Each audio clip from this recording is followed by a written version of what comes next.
మీరెవరి సంబంధులు?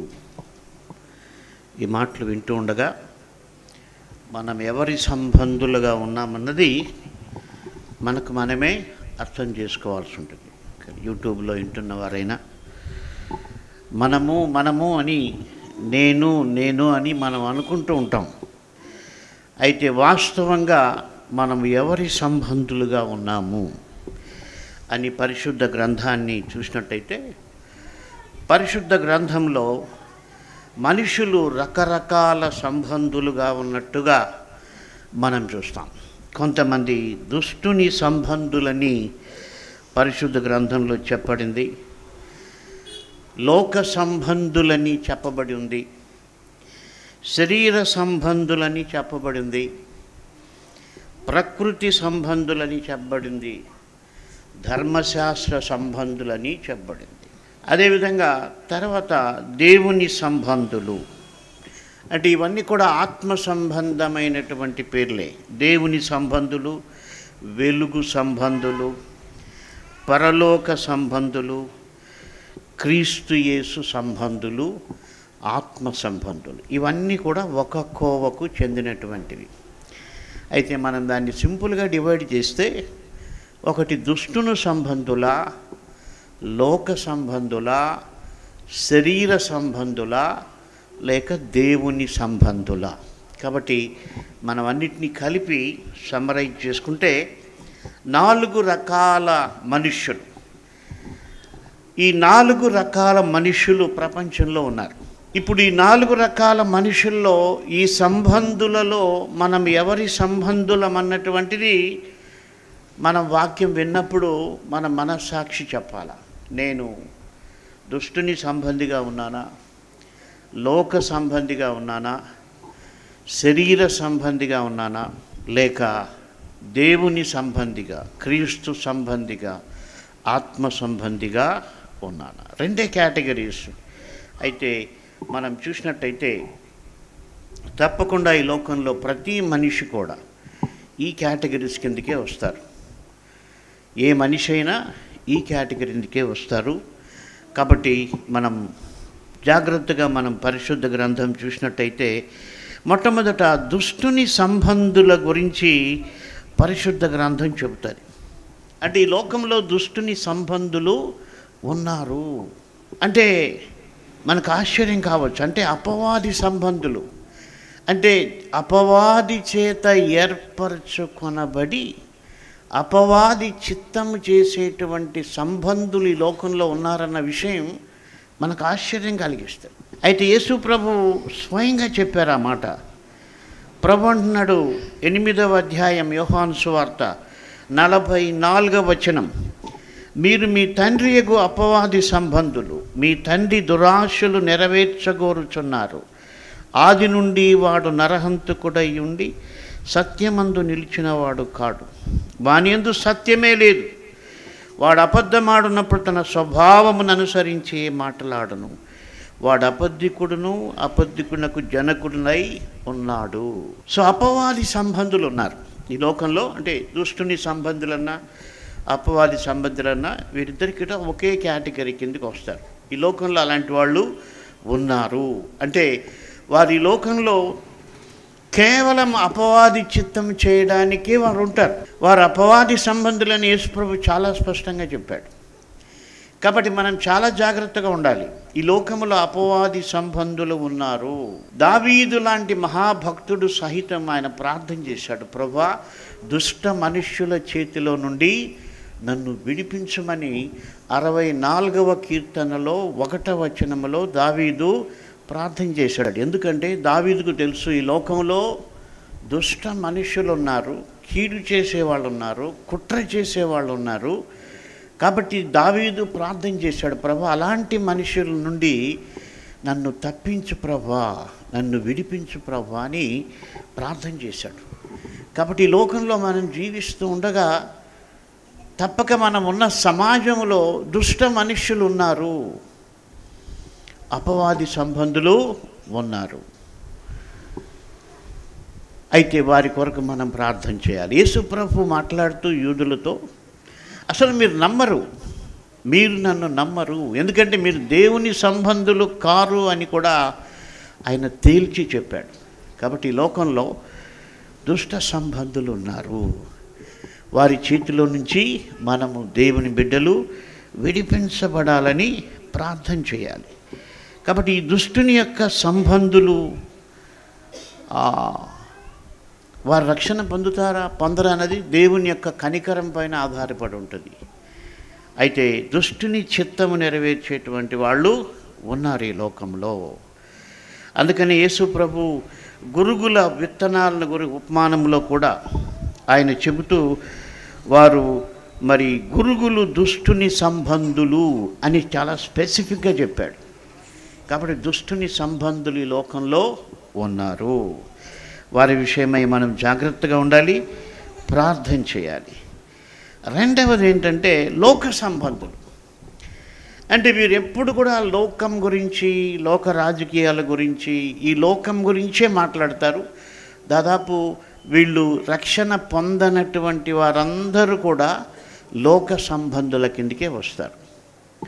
గమనించండి, కొంతమంది అపవాది సంబంధులు ఉన్నారు.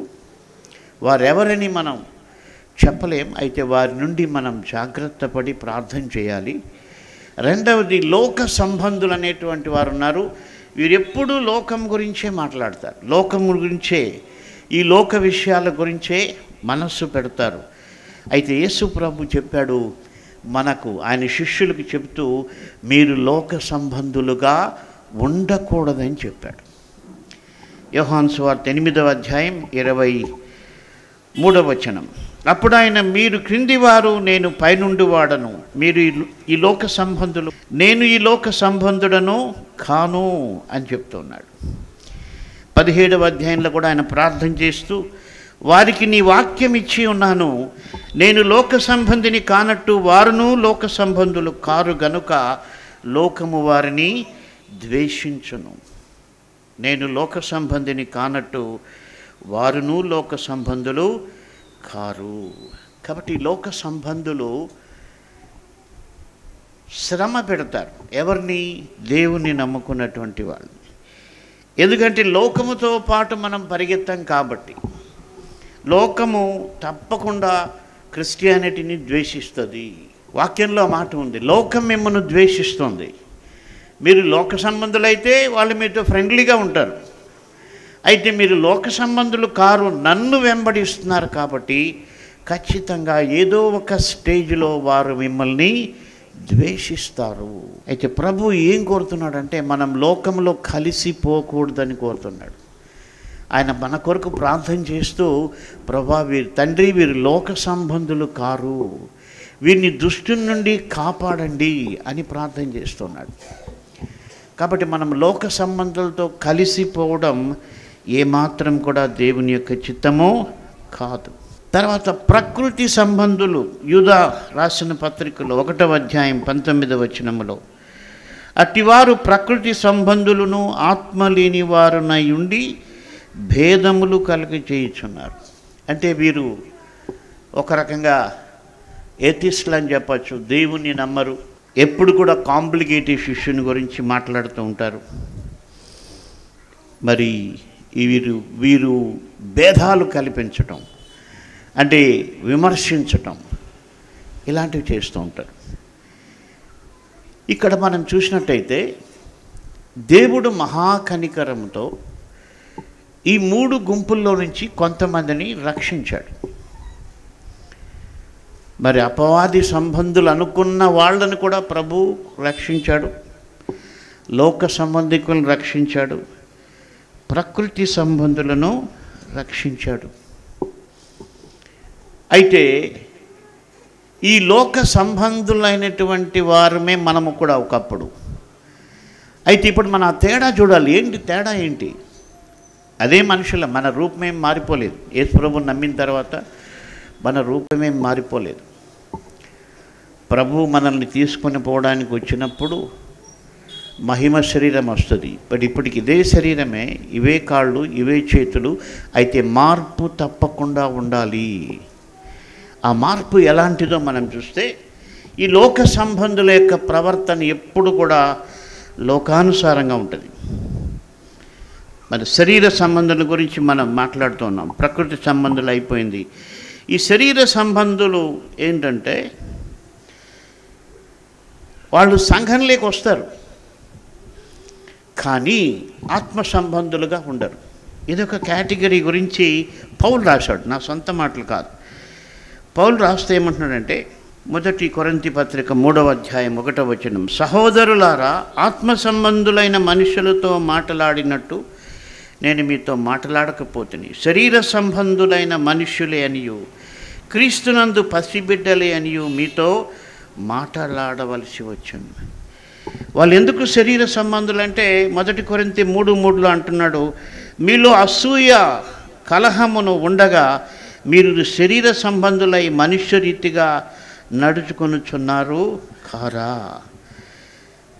కాబట్టి నేను పౌలు వాడను, అపోల్లో వాడను అనుకున్నటువంటి వారు సంఘాల్లో ఉంటారు. పౌలు వాళ్ళ గురించి ఏమంటున్నాడంటే ఇంగ్లీష్లో కార్నల్ పీపుల్, అంటే శరీర సంబంధంగానే ఉన్నారు. వారు దుష్టుని సంబంధులు కాదు, లోక సంబంధులు కాదు, సంఘంలోకి వచ్చారు, క్రైస్తవులమని చెప్పుకుంటున్నారు, కానీ వారి మనసంతా శరీర స్వభావమే.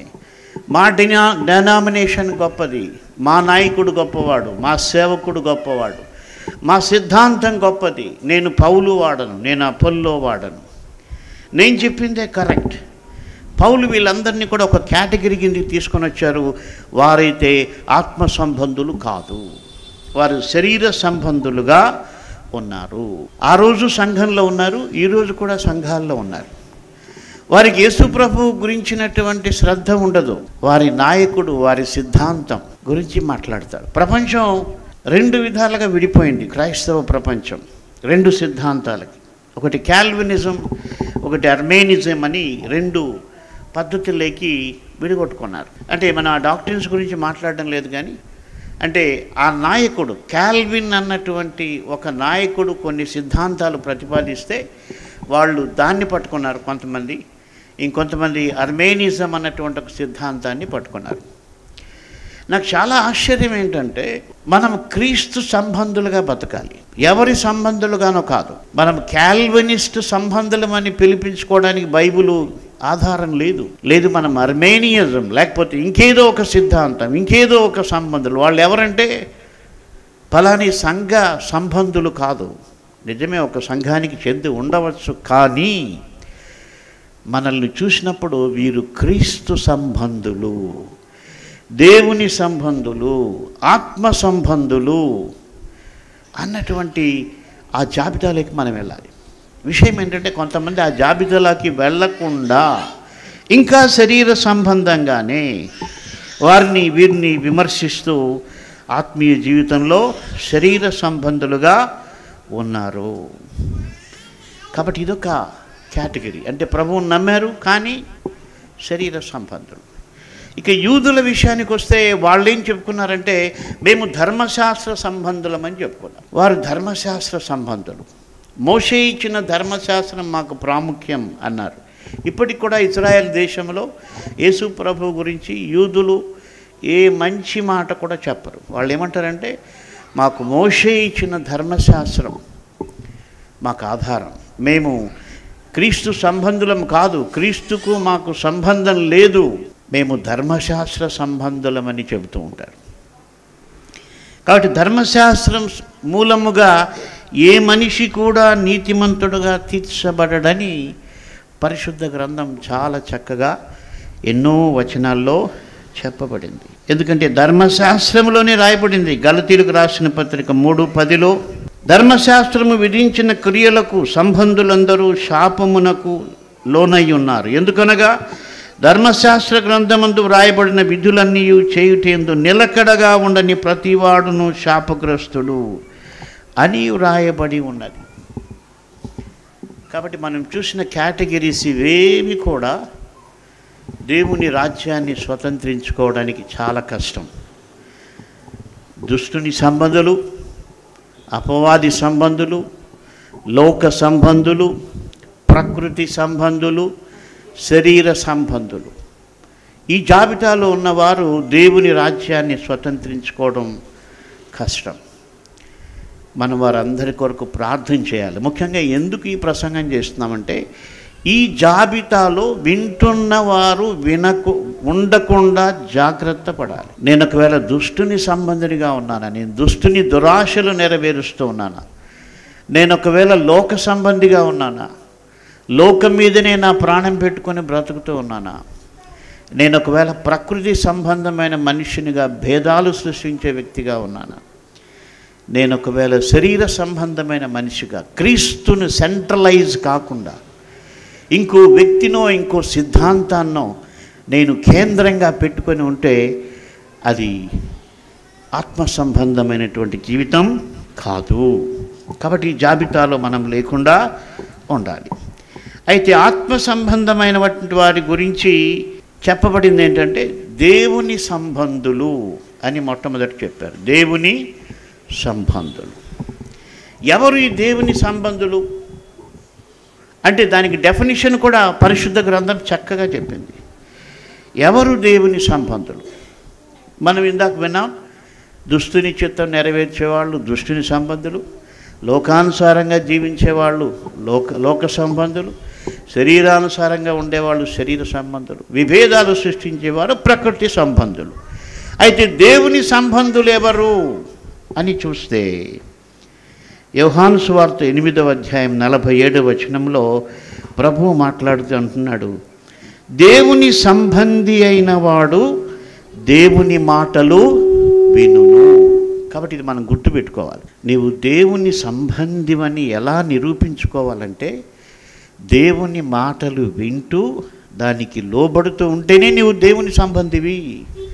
అంతే డెఫినేషన్. యేసు ప్రభు ఏం చెప్పాడో దాన్ని వింటూ దాన్ని పాటించినటువంటి వ్యక్తే దేవుని సంబంధుల జాబితా లేక వస్తాడు. మిగిలిన ఎవరు కూడా జాబితా లేక రారు. వాళ్ళు చర్చికి వెళ్తూ ఉండొచ్చు, పాటలు పాడుతూ ఉండొచ్చు, చర్చిలో పార్టిసిపేషన్ ఉండవచ్చు, కానీ దేవుని సంబంధి ఎవరంటే దేవుని యొక్క మాట వినేటువంటి వారు. అలాగే దేవుని సంబంధులకి ఇంకొక పేరు కూడా పెట్టారు బైబిల్లో, వెలుగు సంబంధులు అన్నటువంటి పేరు.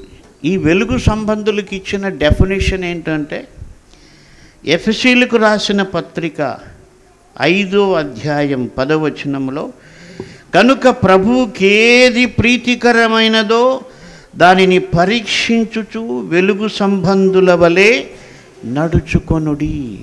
కాబట్టి ప్రభువుకి ఏది ప్రీతికరమైందో దాన్ని పరీక్షించి చేసేటువంటి వారు వెలుగు సంబంధులు. కాబట్టి ఇప్పుడు మనము దేవుని మాట వింటూ దేవుని సంబంధులుగా ఉండాలి. అంతేకాదు ఆయనకు ప్రీతికరమైందో చేస్తూ వెలుగు సంబంధుల వలె నడుచుకోవాలి. కాబట్టి వెలుగు సంబంధులు, దేవుని సంబంధులు, మనం ఈ జాబితాలో ఉండాలి. దేవుని మాట మనం వినకుండా ఉంటే మనం దేవుని సంబంధులు కాదు. ప్రభువుకి ఏది ప్రీతికరమైందో తెలుసుకోకుండా జీవిస్తూ ఉంటే మనం వెలుగు సంబంధులు కాదు. ప్రాముఖ్యంగా ఆత్మ సంబంధులు అన్న ఒక మాట కూడా గలతీయులకు రాసిన పత్రికలో 6వ అధ్యాయంలో ఆత్మ సంబంధులు అన్న పేరు కూడా దేవుని ప్రజలకు ఇవ్వబడింది. ఈ ఆత్మ సంబంధుల లక్షణాన్ని గురించి పౌలు గలతీయులకు రాస్తూ, ఎవరు ఈ ఆత్మ సంబంధులు అంటే, సహోదరులు 6వ అధ్యాయం 1వ వచనం, సహోదరులారా, ఒకడు ఏ తప్పిదములోనైనను చిక్కుకొనిన ఎడల ఆత్మ సంబంధులైన మీలో ప్రతివాడును తానును శోధింపబడునేమో అని తన విషయమై చూచుకొనుచు సాత్వికమైన మనస్సుతో అట్టి వానిని మంచి దారికి తీసుకొని రాబలను. సో ఆత్మ సంబంధమైనటువంటి వ్యక్తి యొక్క యాటిట్యూడ్, ఇవన్నీ కూడా దైవ సంబంధమైనవే. కానీ ఆత్మ సంబంధమైన వ్యక్తి ఎలా ఉండాలంటే, ఎవరో ఒకరు విశ్వాసంలో పడిపోయారు. పడిపోయినప్పుడు ఆత్మ సంబంధులు ఏం చేస్తారంట అంటే 2 పనులు చేస్తారంట. ఏంటా 2 పనులు? తానును శోధింపబడుదునేమో అని తన విషయమై చూచుకొనుచు. నేను కూడా శోధించబడతానేమో, పలాని సహోదరి, పలాని సహోదరుడు, పలాని శోధనలో పడిపోయాడు. ఒకవేళ అలాంటి పరిస్థితి నాకొస్తే నేను కూడా పడిపోతానేమో అని ఆలోచించుకోవాలంట. తన విషయం అంత చూచుకొంచు జాగ్రత్త పడ్డానికి. తర్వాత ఏం చేయాలంట? సాత్వికమైన మనస్సుతో అట్టి వానిని మంచి దారికి తీసుకొని రావలెను. సాత్వికమైన మనస్సుతో. ఈ రోజుల్లో మనం యూట్యూబ్లో చూస్తున్నాం, ఎవరో పొరపాటు చేశారు, ఇంకా వాళ్ళని దుమ్మెత్తి పోస్తున్నారు, వాళ్ళని బూతులతో మాట్లాడుతున్నారు. ఎవరో బలహీనలు ఉన్నారు, వాళ్ళని ఇష్టానుసారంగా మాట్లాడుతున్నారు. అది ఆత్మ సంబంధమైంది కాదు. ఆత్మ సంబంధమైంది ఏంటంటే, మొట్టమొదట నేను కూడా ఒకవేళ అలాంటి పరిస్థితి వస్తే నేను పడిపోకుండా జాగ్రత్త పడాలి. రెండవది, నీకు చేతనైతే సాత్వికమైన మనస్సుతో వారికి చక్కగా మంచి బుద్ధి చెప్పి వారిని తీసుకురమ్మంటుంది తప్ప వారిని తిట్టమని, వారిని క్రిటిసైజ్ చేయమని బైబిల్ చెప్పదు. కాబట్టి వారు ఆత్మ సంబంధులు కారు. ఎందుకంటే ఆత్మ సంబంధుల లక్షణం ఏంటి? ఒక వ్యక్తి పడిపోయినప్పుడు తాను కూడా పడిపోతానేమో అని తన్ను తాను పరిశీలించుకునే వ్యక్తి ఆత్మ సంబంధమైన వాడు. అంతేకాదు సాత్వికమైన మనసుతో వారి కొరకు ప్రార్థన చేసి వీలైతే వారిని మంచి దారికి తీసుకొని వచ్చేది ఆత్మ సంబంధమైనటువంటి లక్షణం. కాబట్టి ఈ లక్షణాలు మనలో ఉన్నాయా అనేది మనం చూసుకోవాలి. మొదట చెప్పినవన్నీ కూడా అవి లోకానికి సంబంధించినవి. అయితే ఈ విషయాలు నిజంగా దేవుడు మనల్ని ఎప్పుడు తన బిడ్డగా యాక్సెప్ట్ చేస్తాడంటే ఈ లక్షణాలు మనలో ఉండాలి. దేవుని మాట వినే లక్షణం ఉండాలి. దేవునికి ప్రీతికరమైనది ఏదో చేసే మనస్సు ఉండాలి.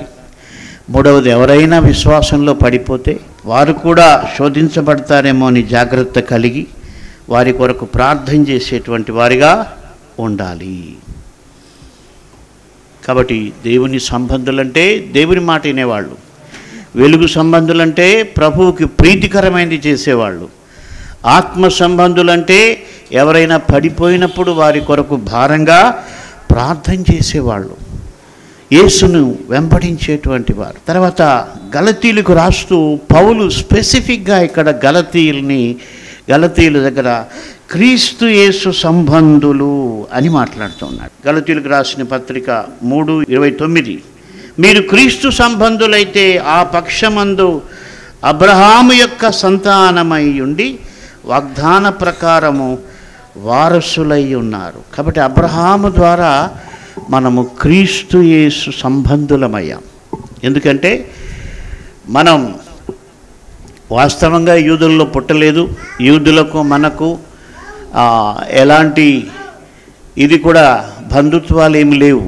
అయితే పరిశుద్ధ గ్రంథం ఏం చెబుతుందంటే, ఎవరైతే యేసు ప్రభువును అంగీకరించారో వారు అబ్రహాము యొక్క ఆశీర్వాదాన్ని పొందడానికి అర్హులవుతారని, అబ్రహాము యొక్క వారసత్వానికి అర్హులవుతారని చెప్పబడింది.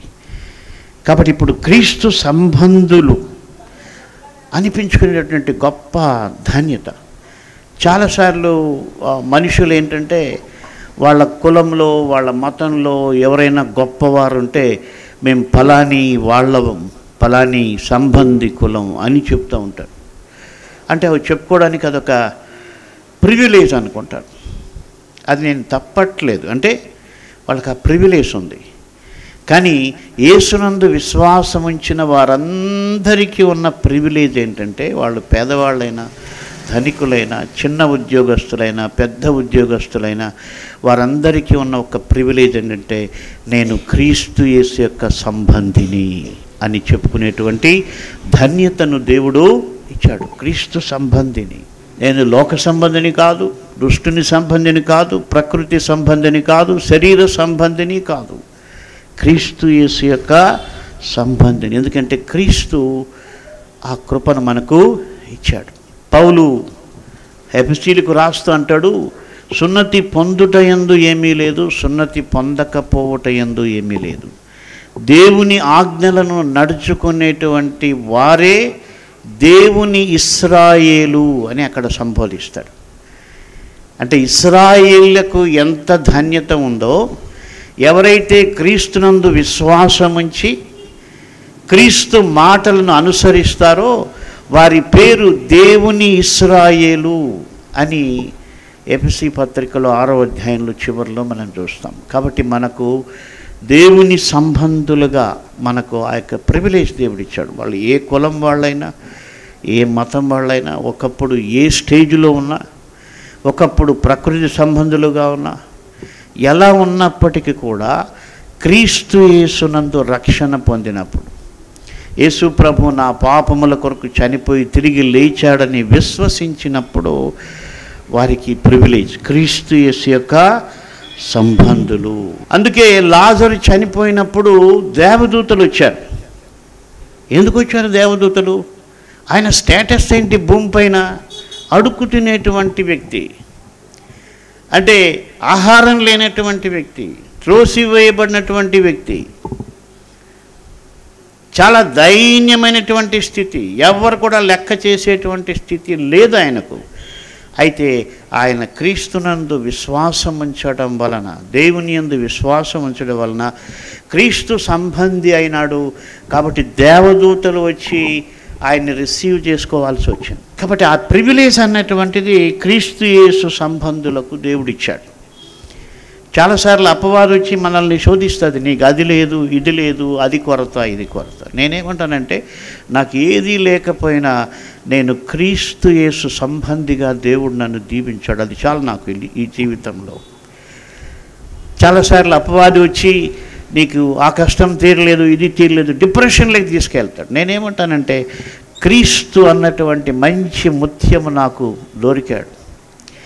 ఇంకా నా దగ్గర ఉన్నదంతా పోయినా పర్వాలేదు, ఏమి లేకపోయినా పర్వాలేదు. ఎందుకంటే క్రీస్తు యేసు యొక్క సంబంధిని, క్రీస్తుతో కూడా సింహాసనం పైన కూర్చునేటువంటి ధన్యతను ఆయన ఇచ్చినప్పుడు ఇంక ఈ లోక సంబంధమైనటువంటివి ఏం ప్రయోజనం?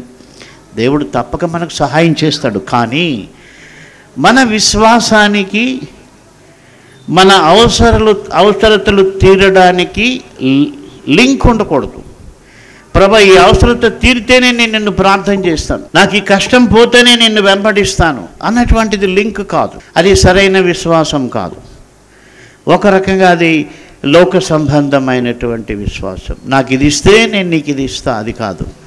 నువ్వు నా కొరకు ఆల్రెడీ సిలువలో చనిపోయి తిరిగి లేచావు ప్రభా, నువ్వు నాకు నీ ప్రాణమే ఇచ్చావు, కాబట్టి నేను నీ బిడ్డగా జీవిస్తాను అన్నటువంటిది మనం తీర్మానం కలిగి ఉండాలి. అయితే ఇక్కడ చివరిగా క్రీస్తు యేసు సంబంధులు ఏం చేయాలంటున్నాడంటే పౌలు గలతీయులకు రాసిన పత్రిక 5వ అధ్యాయం 24వ వచనం, క్రీస్తు యేసు సంబంధులు శరీరమును దాని ఇచ్ఛలతోనూ దురాశలతోనూ సిలువ వేసి ఉన్నారు. కాబట్టి క్రీస్తు యేసు సంబంధులు ఎవరంటే శరీరమును దాని దురాశలను, దాని ఇచ్ఛలతో కూడా, దాని దురాశలతో కూడా సిలువ వేసి ఉన్నారు. అది మనం చేయాల్సింది. ఈ లోకంలో ఉన్నటువంటి దురాశలను, ఇచ్ఛలను సిలువ వేయాలి. ఇక్కడ ఎందుకు పౌలు గలతీయులకు ఆ విధంగా రాస్తున్నాడంటే, గలతీయులు సిలువను మర్చిపోయారు. వాళ్ళు తిరిగి ధర్మశాస్త్రం వైపు పోయే ప్రయత్నం చేశారు. అయితే యేసు ప్రభు యొక్క సిలువ కార్యాన్ని పౌలు గలతీయులకు పలుమార్లు మెన్షన్ చేస్తాడు. ఆయన మీ ఎదుట సిలువ వేయబడినట్టుగా ప్రదర్శించబడ్డాడు కదా అన్నాడు. కాబట్టి ఆయన సిలువ మనం జ్ఞాపకం చేసుకుంటే మనకు చాలా బాధ వేస్తుంది. సిలువ దృశ్యం చూసినప్పుడు, ఆయన పైన ఉమ్మి వేసినప్పుడు, ఆయన అరచేతులతో కొట్టినప్పుడు మనకు చాలా బాధ వేస్తుంది. నేను యంగ్స్టర్గా ఉన్నప్పుడు ఆ ప్యాసేజ్ చదివినప్పుడు చాలా బాధ వేసింది. అంటే ఒక సందర్భంలో యేసు ప్రభు మాట్లాడుతూ ఉంటే ప్రధాన యాజకునితో ఆయన పక్కనున్నటువంటి ఒక సైనికుడు అరచేతితో యేసు ప్రభుని కొట్టాడని అక్కడ రాయబడింది. అప్పుడు నాకు చాలా బాధ వేసింది, చాలా కోపం వచ్చింది. ఒకవేళ నేనే కనుక అక్కడ ఉండింటే వాడిని చంపుదామన్నటువంటి కోపం అంటే వచ్చింది. అయితే ఆత్మీయంగా ఎదిగిన తర్వాత మనం అలాంటి రోషాలు కాదు మనకు ఉండాల్సింది. యేసు ప్రభు పైన మనకున్నటువంటి ప్రేమను ఎలా కనపరచాలంటే ఈ దురాశలను, లోక సంబంధమైన ఇచ్చలను సిలువ వేసినప్పుడే మనము ప్రభు పక్షంగా ఆయన్ను ఘనపరిచినట్టు.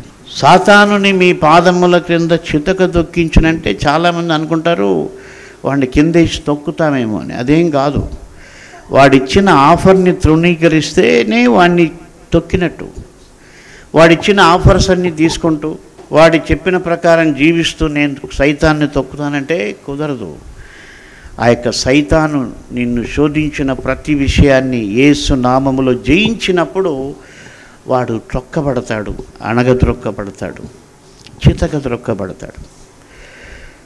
ఎప్పుడంటే మనం క్రీస్తు యేసు సంబంధులుగా ఉండి. కాబట్టి మన యొక్క రోషాన్ని ఎలా చూపించాలంటే ఈ లోక ఆశలను, దురాశలను, ఇచ్ఛలను సిలువ వేసి, అంటే అవి క్రియ చేయకూడదు మన జీవితంలో. ఒక వ్యక్తిని సిలువ వేస్తే ఎందుకు కాళ్ళు చేతులకు మేకులు కొడతారంటే ఇంకా ఆ వ్యక్తి ఏమీ కూడా యాక్షన్ చేయలేడు. అంటే చేతులు కదల్చలేడు, కాళ్ళు కదల్చలేడు, ఎవరిని ఏమీ చేయలేడు, కింద దిగి నడవలేడు, నిస్సహాయుడుగా ఉండిపోతాడు. అంటే ఇంకేం చేయలేడు. అక్కడ పౌలు యొక్క ఇంటెన్షన్ ఏమిటంటే నీవు క్రీస్తు యేసు సంబంధివైతే నీ శరీర ఇచ్ఛలను, దురాశలను ఆ విధంగా సిలువ వేసేయి. అంటే అవి క్రియ చేయకుండా నువ్వు చేయి. అవి నీ లైఫ్లో యాక్షన్లో ఉండకూడదు. వాటిని సిలువ వేసేయాలి. మళ్ళీ నీ జీవితంలోకి అవి రాకూడదు.